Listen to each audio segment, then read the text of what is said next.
She's still laughing.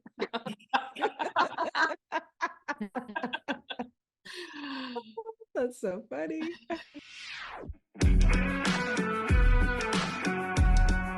Welcome to 5 Lemons Left. We're the real stuff, the lemons making lemonade. So pucker up, because we're going to be discussing our life's lessons and the nitty-gritty details of our spiritual journeys.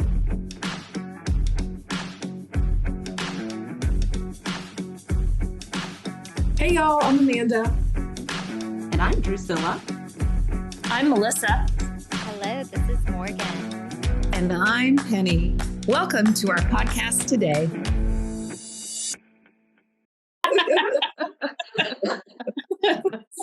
Welcome all you beautiful people. Today's episode is we're talking about Mother's Day. Talking about our experiences mothering, what we're bringing forward generationally, ancestrally, and what we're letting go of to have holy relationships with those that we love. And Penny is going to start us off with a beautiful poem. Yes. There's this really great book, The Prophet. I don't know if you guys can see it. Well, those that are just listening, The Prophet by Kahlil Gibran. And in it, there's a beautiful poem about children that we thought would be kind of a fun way to kick it off today. So it goes like this. And a woman who held a babe against her bosom said, "Speak to us about children." And he said, the prophet said, "Your children are not your children. They are the sons and daughters of life's longing for itself. They come through you, but not from you. And though they are with you, yet they belong not to you. You may give them your love, but not your thoughts, for they have their own thoughts. You may house their bodies, but not their souls. For their souls dwell in the house of tomorrow, which you cannot visit, not even in your dreams. You may strive to be like them, but seek not to make them like you. For life goes not backward, nor tarries with yesterday. You are the bows from which your children are living arrows are set forth. The archer sees the mark upon the path of the infinite, and he bends you with his might that his arrows may go swift and far. Let your bending in the archer's hand be for gladness, for even as he loves the arrow that flies, so he loves the bow that is stable. So that pretty much sums up how we are as children and how our children are to us. Yeah. And so I as I was thinking about this subject, Mother's Day, I distinctly remember when my mom got really smart. Like I was, I pretty much thought my parents were like, I don't know, not too intelligent. And then honest to God, I thought, they don't even know anything. They know That's nothing. Penny talking for everybody that can't see. That's Penny talking. Thanks, Drusilla. And my mom and I have talked about this and laughed about it because I think she had the same experience too. And it's like, you've probably heard that our prefrontal cortex isn't fully developed till about 25. And it was about that magical age at 25 where I went, oh my God, my mom is so smart. What have I been thinking all this time? I mean, she's really got it going. And so I just, as we were thinking about doing this program about mothers and mothering, that I really thought about that and how I'm just so grateful and thankful that I had that awakening. Because, moms deserve a lot of just gratitude. I'm just so grateful and thankful that my mom Well, my mom, I mean, I chose her is the way I look at it. And she birthed me, and that's great. And I am just so grateful that she, like this poem says, that she was the bow and I'm the arrow. And yeah, she let me go as far as I wanted to go. And so that was just really, it's just beautiful. Mm-hmm. Yeah. Yeah. So there we go. Thank you. And I'm trying to do that for my daughters and son too. Yeah. Just let them live their life because they're not mine. That's great. I heard that saying, they come through you. They don't belong to you. Maybe about 5 years or so ago. And I've thought about that a lot. I'm like, I wish I heard that earlier on because my son is 37. So it's kind of like, yeah, he can go on and do his thing. But I think I pretty much did parent that way. But to just have the realization or, the awareness of it to parent that way would have been really helpful, I think. Mm-hmm. Yeah. So here's a question for the mothers here. Like on this spiritual journey, did your mothering change once you started doing deep dives in yourselves? And how did it change? Melissa, I see your head nodding pretty vigorously. Mm-hmm. Yes, because it did completely. I really think I was living I still kind of live a very traditional marriage. Like I do house stuff and kids stuff, and my husband went out and he was the breadwinner, that kind of thing. It's evening out a little more now, but we were also really we've always been very independent, my husband and I. So when I had my first son, I think I used him as my partner. Like he was my guy, always with me, because I hadn't done a lot of introspection. I definitely hadn't done any work like, how do I parent without letting my codependence spill all over my children? So I think I was just really codependent and really using him to fill the space of, my husband not being there. And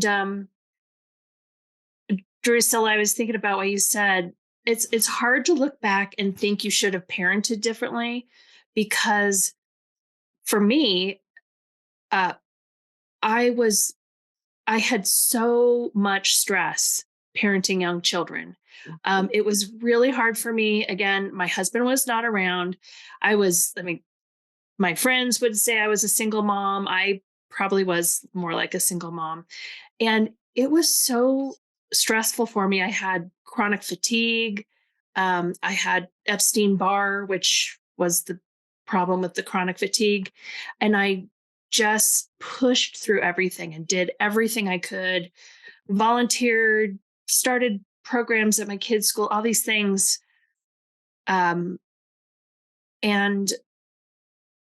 I think my kids got the best of it and the worst of it. So they got a really involved mom, but they also got a mom who was strung out, just tired, super tired all the time, really stressed out.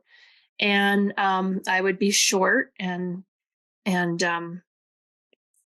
also just, missing my husband. He was just not there. So that just created uncomfortable feelings with me that I felt in front of my kids. I got mad at him behind his back and I cursed him out behind his back and all that kind of stuff. So I have to give myself a lot of compassion and forgiveness, because if I knew how to do it better, I would have done it better, I think. So, Right.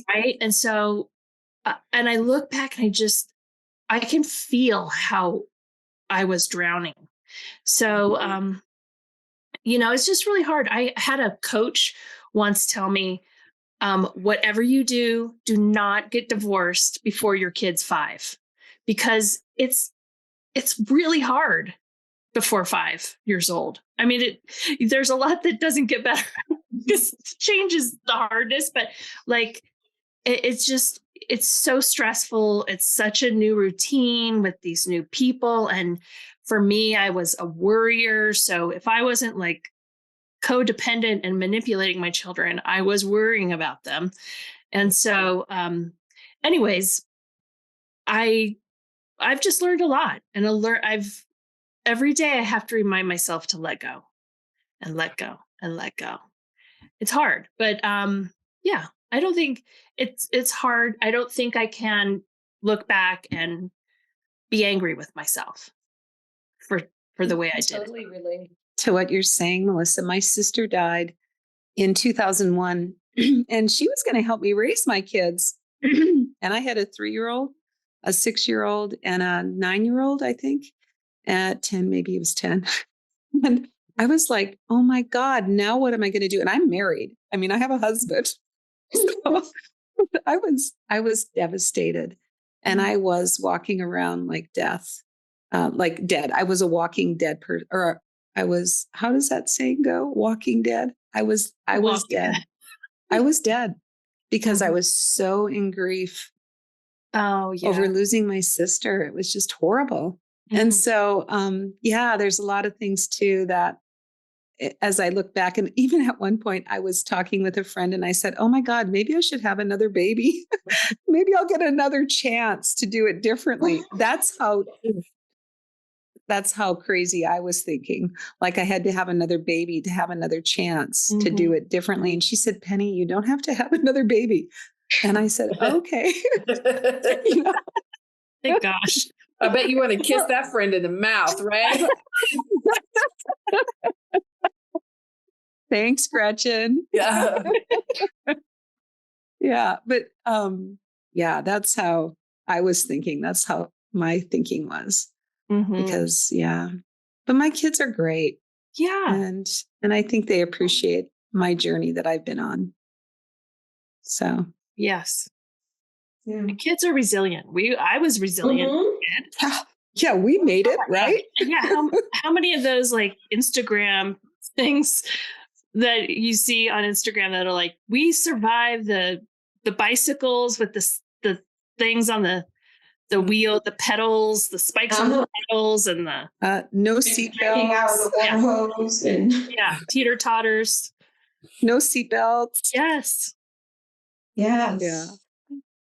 Yeah. I can definitely relate to what you said, Melissa, about your developing a different kind of relationship with your son because their father was gone and you were missing that relationship. So because I was a single mom and I was 18 turning 19 when I had my son, oh gosh, he was so my boyfriend. Like, and I hear people say that, yes, he was my everything. I mean, we went to the movies together, we went to eat all the time. And that was just our routine, you know? But I don't really think about it in terms of regrets at all, really. I did start to wonder as he got older, did I create a little bit of codependency in that way, you know, because he dated, but he didn't date a whole lot, you know? And I'm like thinking, and then my sisters would say, that's because he's looking for another Drusilla, you know? And so they would make jokes about it, right? And yeah, and it could have been the same for me. I didn't really need to have a man with me in the house or to take me out on dates, right? So yeah, I was a late bloomer, and so I'm guessing he is, and it probably has a lot to do with that. You know, just having some realizations about that. But yeah, I can, you know, in terms of just being, I mean, he pretty much did everything. He played football, basketball, baseball. So he was just active year round, which kept both of us very busy, which was probably a really good thing. And academically, he was pretty sound. He wasn't a trouble kid. So it seemed pretty smooth considering, you know. one thing that I'll say that was really, really funny once he said to me, well, we were having a conversation with other people involved, and the person said to me, "Oh, well, Drusilla, I think you have high expectations."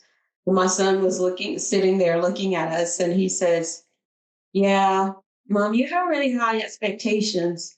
It's like, "Oh, really? You think so?" He says, "No, Mom, you have really high expectations." Like you're not getting it. I'm like, I don't know what it is about him saying that. He was probably maybe 10 or 11 years old. That made me think, oh, I must be like way, way too hard on him or something. But yeah, that's the one thing that I remember that he says the most about my parenting. And yeah, it really sank in after that.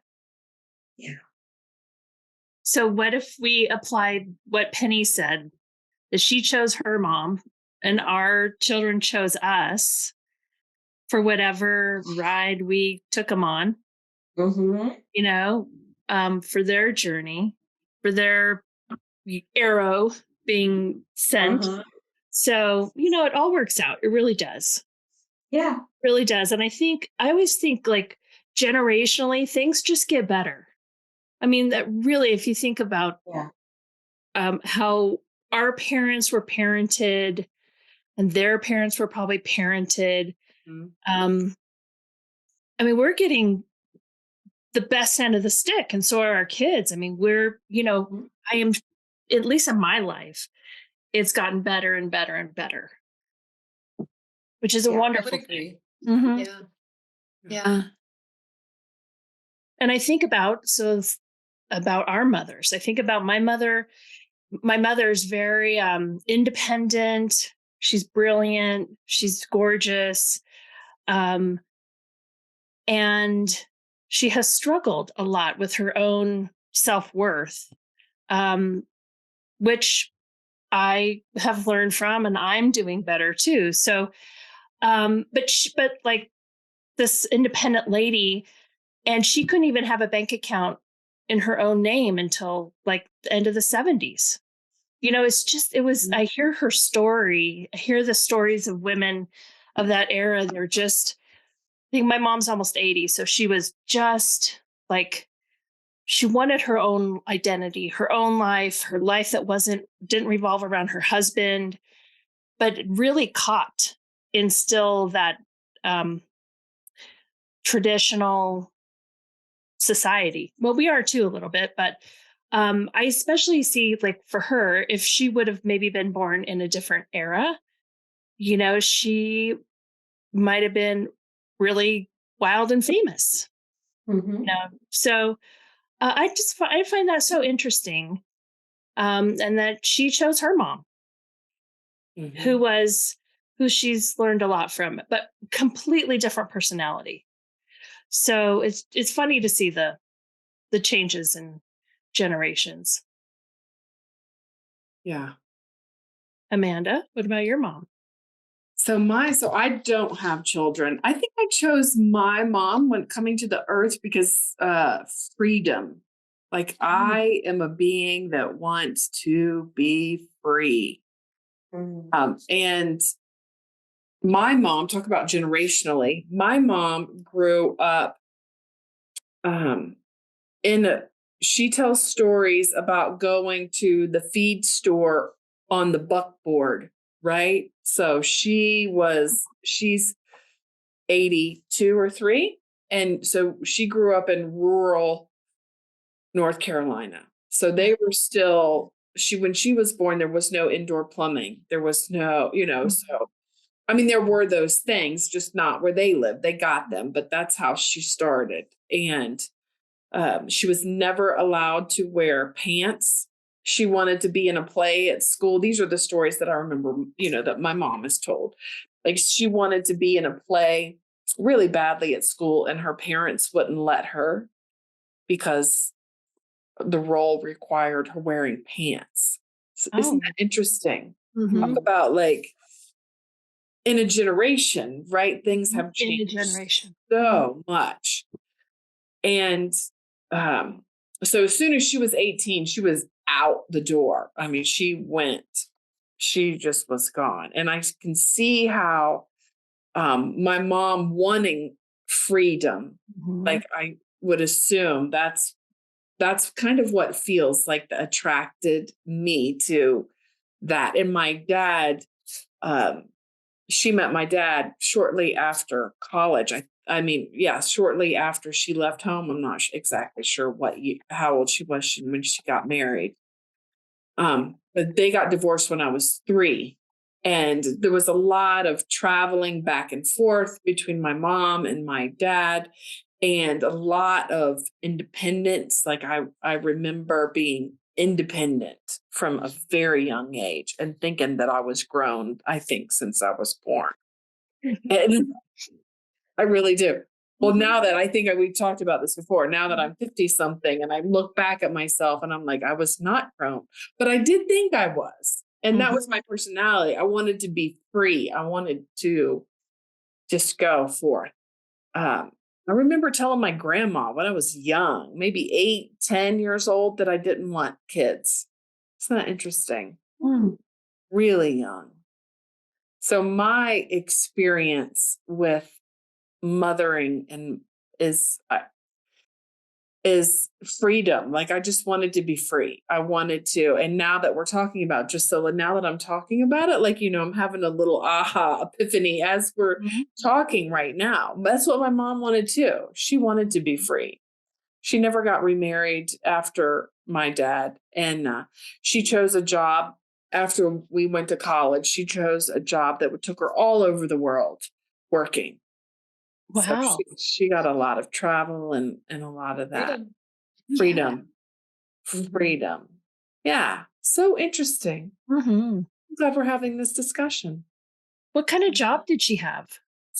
She worked for the Department of Transportation. She worked for the military. She wasn't in the military.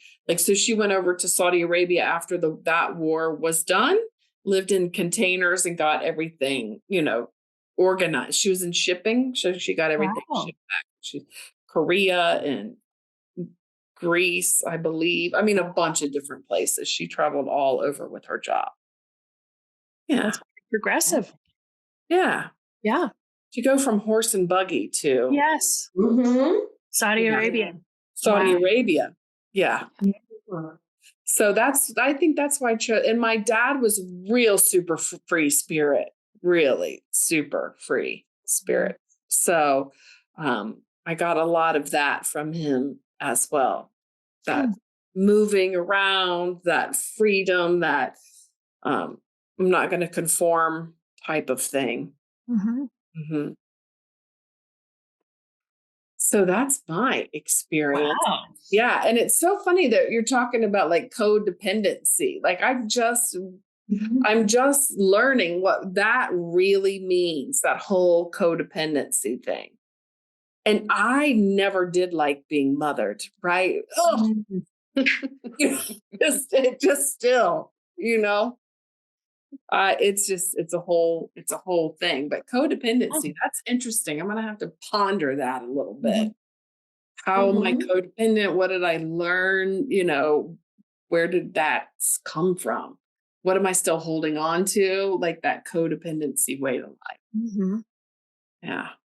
Well, in the poem too, it said that you may give them your love, but not your thoughts. And I think that's what codependence is where we give our thoughts and our, Yes. Yeah. So that's, Yeah. I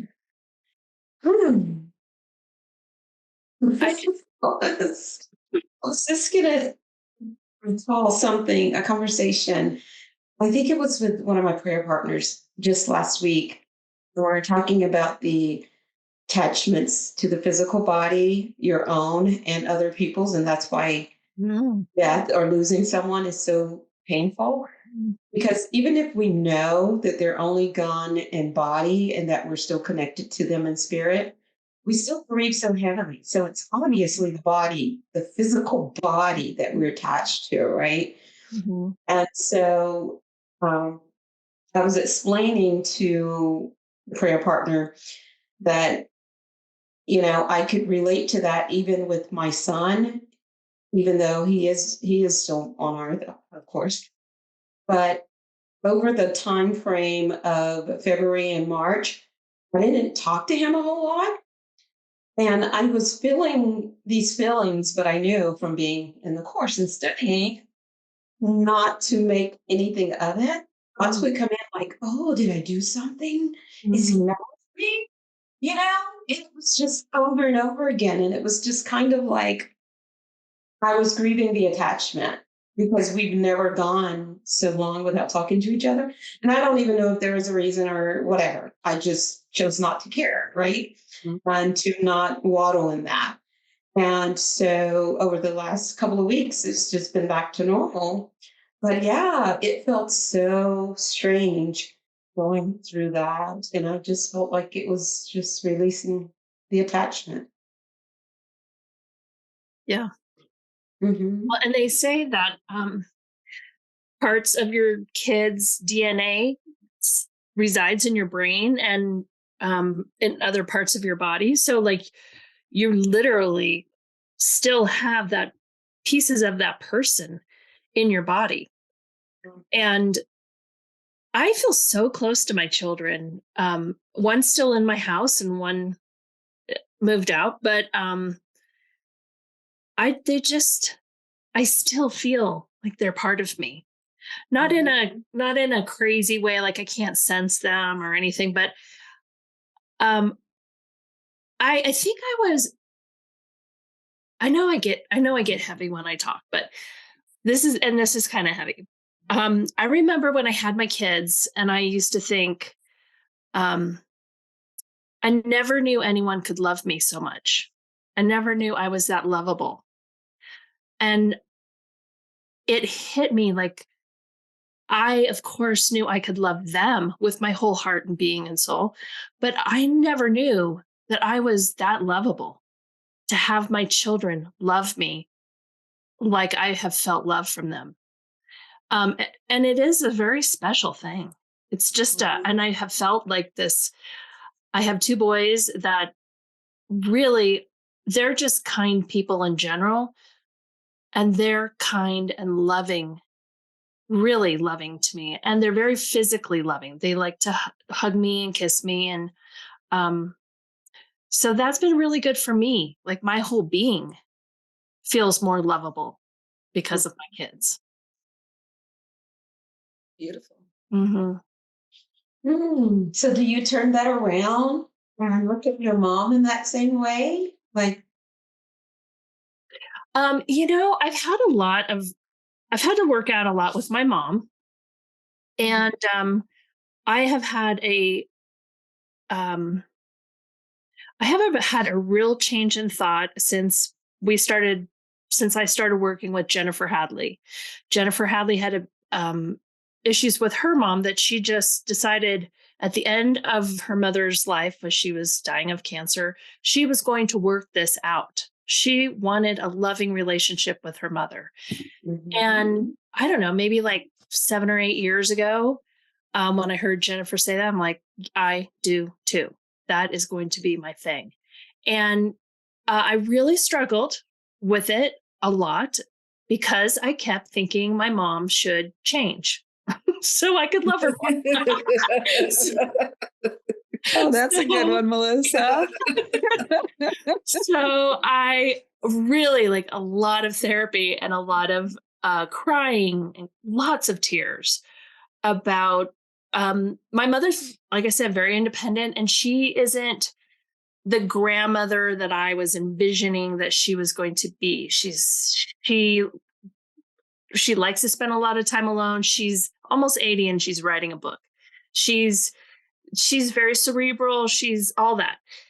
And I wanted her to come and be at my house all the time and Sunday dinners and go to the baseball games and, all that stuff.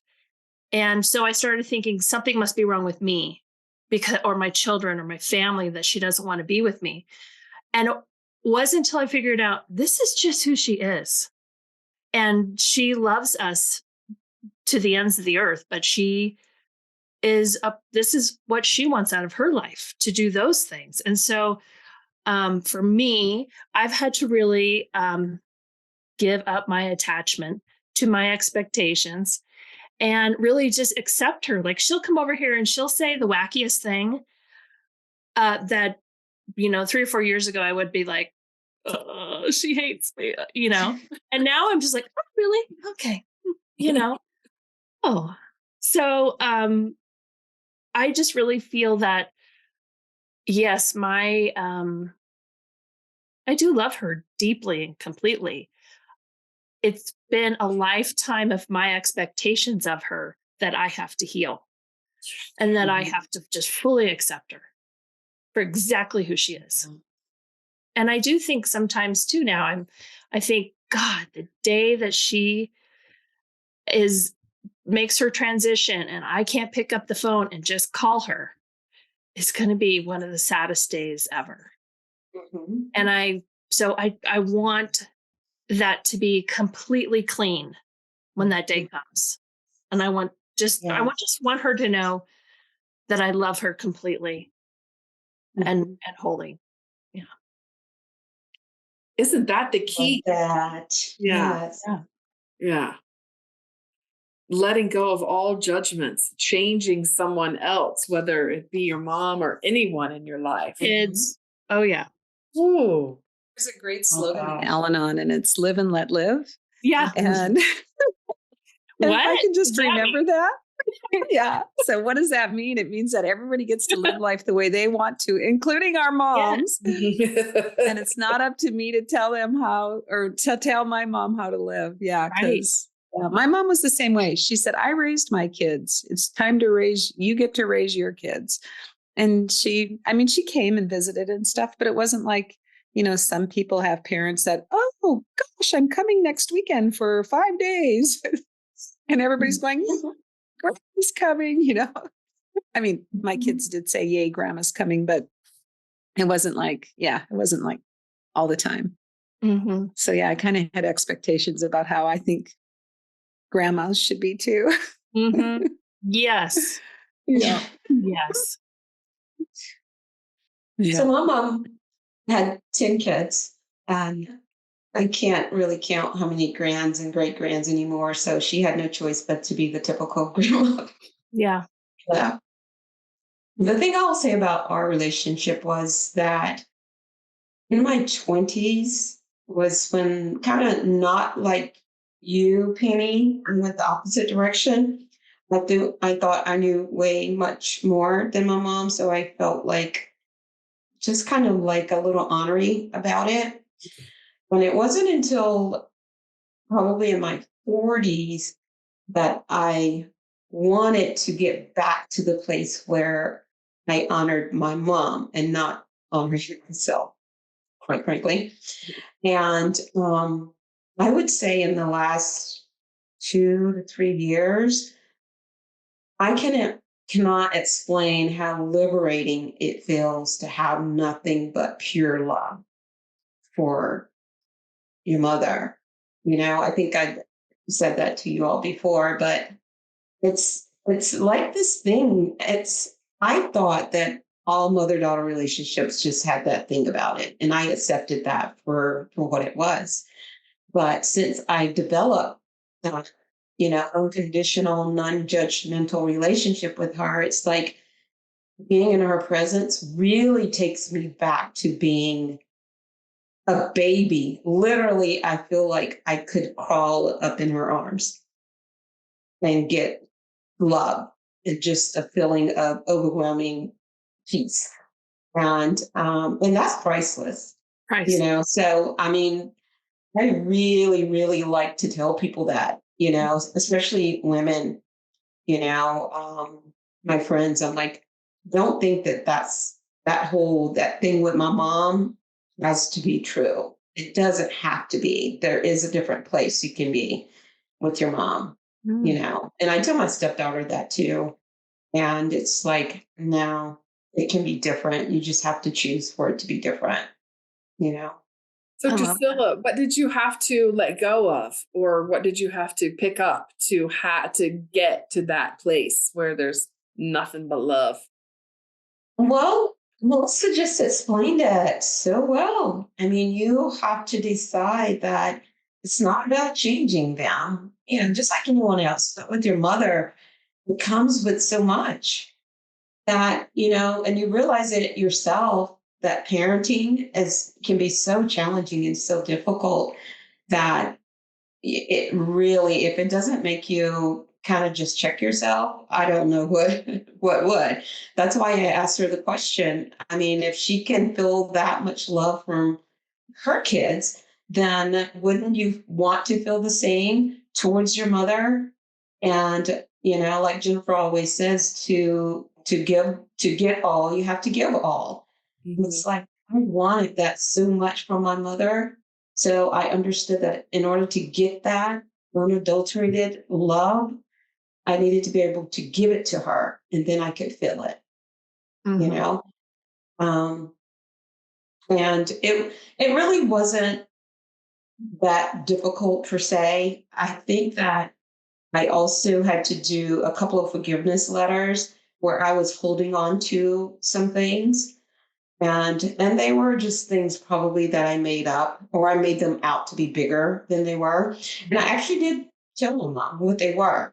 Mm-hmm. And she was just, so apologetic.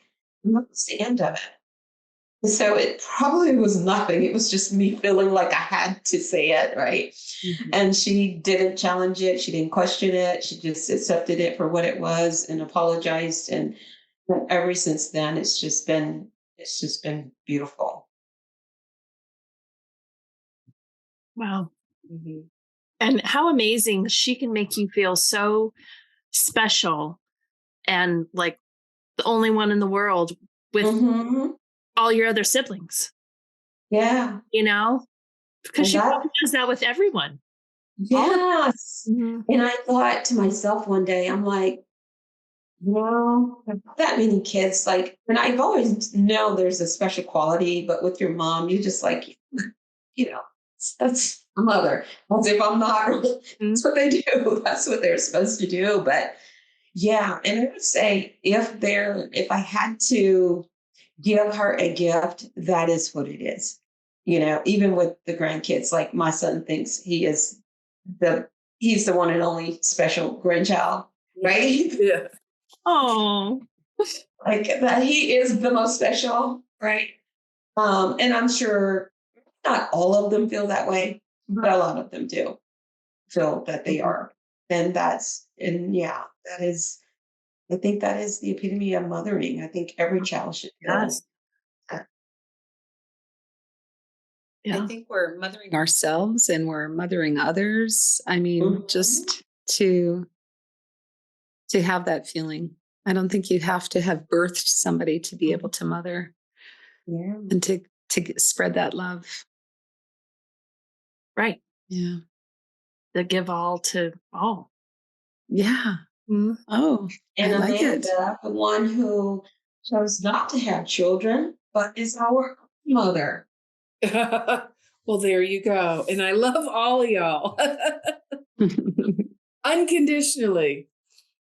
Yeah. So wholesome and perfect. Yeah. Yeah.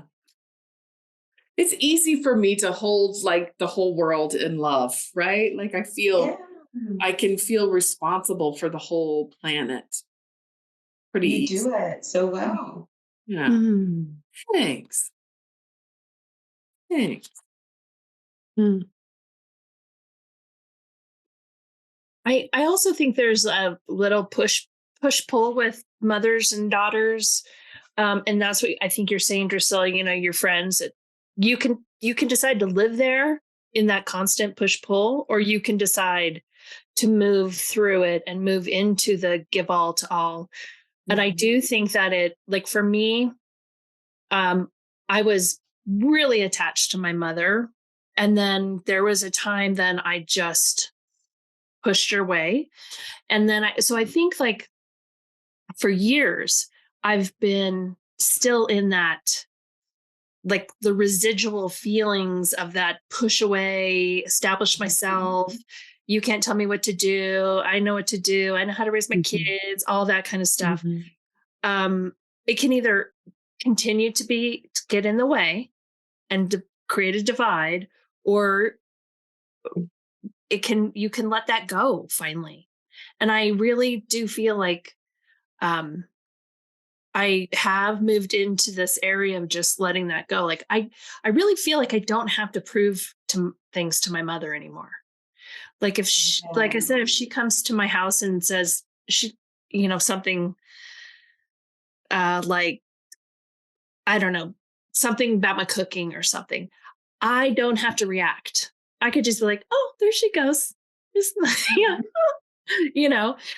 Because I choose to be more in love with her than in difference with her or indifference with her. So I see what you're saying. And I do also think that, like with your friends, it is a choice. It is a choice that you can choose just to let it go and get over it and move on. Yeah. Oh gosh, Melissa, that just reminded me of the story that my cousin told me. She lives in Arizona, and her mom and my mom are first cousins, and they live in South Carolina. So she says every time her mom comes to visit her in Arizona, she feels like she's 5 years old in her own home. And so she's walking around, and her mom's like, put that in that place. Why do you keep that in the refrigerator? She just shrinks down to being 5 years old every single time. Mm-hmm. And so she says, like, she can't stay at her house more than 2 or 3 days. She's like, that woman has to go. Wow. But yeah, it's easy for us to go back to that place. And Yes. I too, Melissa, was really, really close to my mom during high school. I was one of those young ladies that would go everywhere with her mom, like everywhere with my mother. And so then I guess in my 20s was when I did the whole separation thing. And then probably in my 30s and 40s, I started doing the dance of trying to detach. And yeah, that was no fun, you know. So many different experiences mothering, parent, mother, and like there's a thread through it all. And I love the way that it is a decision, Drusilla. I'm glad that you said that. For me, I've made decisions like with my husband to stop judging him, and our relationship got better. Yes. Yeah. And Melissa, I'm so glad you said that. Like, cause I want the same type of thing. What would it look like to stop judging my mother completely? Yes. What would that look like? Yeah. And just declaring, as we all are learning, just declaring the willingness Yes. to have this holy, sacred relationship with our mothers gets the ball rolling. And my experience so far with all the relationships that I've declared my willingness to be holy, it takes a minute to unwind some of the old patterns. So there is a grace period out there. Yeah. It's a process. Definitely. It's a process. And in your defenselessness, your sanity, safety, your safety lies. Yeah. And I used to fight with that saying because I used to think, if I didn't tell everybody what my opinion was, people are going to walk all over me, and be defensive. And I did figure out, like, oh, wow, I have a much better life when I'm not just out there trying to prove my issue to everyone. And I used to think that if I didn't do that, people would abuse me. If I didn't say it has to be this way or be defensive. But I realized you can not have to tell everyone your opinion and all that all the time. And it's still not encouraging them or encouraging bad behavior. You're not allowing abuse to happen, but you just don't have to. What was that episode? Get off the cross. You don't have to pack the cross around everywhere, right? Mhm. And yeah, so that I think is also helpful with mothers. It is. We could do a whole episode on in my defenselessness, my safety, sanity lies. Yeah. We Mhm. could. The whole concept of attack and defend. Mhm. Mhm. Sounds like an upcoming episode. Yeah. Yeah. And punish. Yeah. Oh, yeah. Punish. Ooh. Ooh. Mm-hmm. Yeah. Mm-hmm. So Yeah. we are coming to the end of our time. Does any final thoughts about mothering?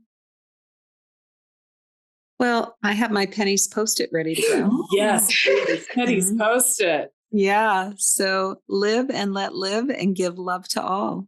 Oh, Yay. How's that? love it. Love that. Yeah. Caller. Yeah. Yay. Love it. Okay. And then if anyone wants to follow us, you can follow us on our handles, 5 Lemons Laughing, Instagram, Facebook. You can go to our website and you can leave a comment. You can tell us what you like, what you don't like. You can give us suggestions. We would love it. And on all of our social media, just follow us and share because we'd love to reach more people. So thank you very much.